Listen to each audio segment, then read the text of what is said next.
तर तिकडे पिंपरी चिंचवडच्या देहू रोडमध्ये गुंडांची दहशत पाहायला मिळते। भर दिवसा अल्पवयीन मुलांच्या टोळ्या हातात नंग्या तलवारी घेऊन दहशत माजवताना दिसतात।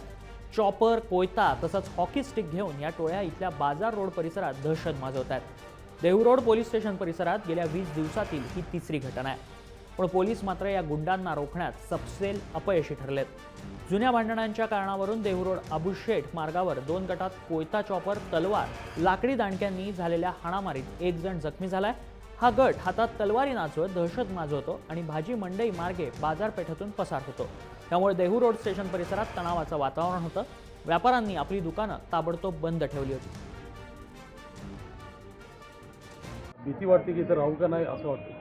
अहो हे आता जे टपुरी पोरं झालेत जास्त, त्यांना काम धंदा काय नाही, हे भाईगिरी करत असतात नेहमी। हे सगळं बघून आता इथं सुशिक माणसं राहण्याची इच्छा आहेच नाही इकडे। या महिन्यामध्ये ही जवळजवळ तिसरी घटना आहे आणि या शहरामध्ये ही घटना थांबवण्यात या आपल्या परिसरातील पोलीस बरोबर अयशस्वी ठरलेले आहे। त्या ठिकाणी व्यापार करायला व्यापारी या दहशतीमध्ये आहे, तरी त्वरित या गोष्टीवरती पोलिसांनी योग्य ती कारवाई करावी। टोळी युद्ध जे करतात 17 ते 20 वयोगटातले, यांना कुठेही पोलिसांचा धाक राहिला नाही मला तर असं वाटते। तर याचाच आढावा घेतलाय आमचे प्रतिनिधी गणेश दुडम यांनी।